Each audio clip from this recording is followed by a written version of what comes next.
Hi అండి. అందరికీ నమస్కారం. Welcome to my channel. ఈ వీడియోలో ఏపీ ఉద్యోగుల పెండింగ్ బకాయిల గురించిన అతి ముఖ్యమైన తాజా సమాచారం అయితే ఈ వీడియోలో ఉంది.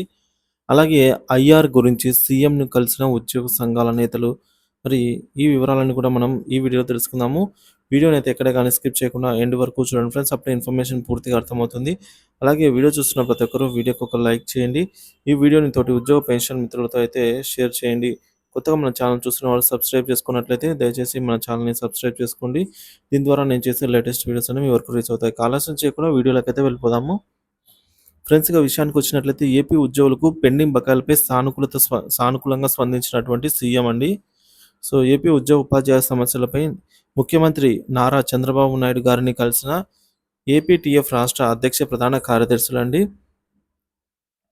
సో, 12 పే కమిషన్ నియామకం, అలాగే మధ్యంతర భృతి, పెండింగ్ బకాయిలపై ప్రాతినిధ్యం చేయగా సానుకూలంగా స్పందించారండి ముఖ్యమంత్రి గారు. Director of treasuries and accounts officer N.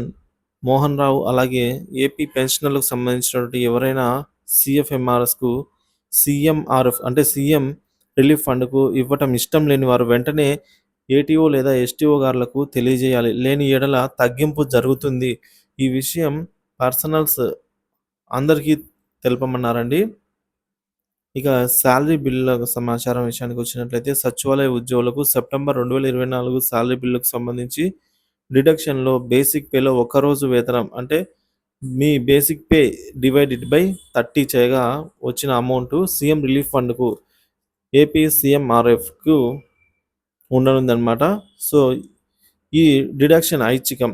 Deduction వద్దనుకున్న వారు పూర్తి జీతం అయితే లెటర్ రాసి ఇచ్చిన యెడల పూర్తి జీతంగా అయితే చెల్లించుతారనమాట.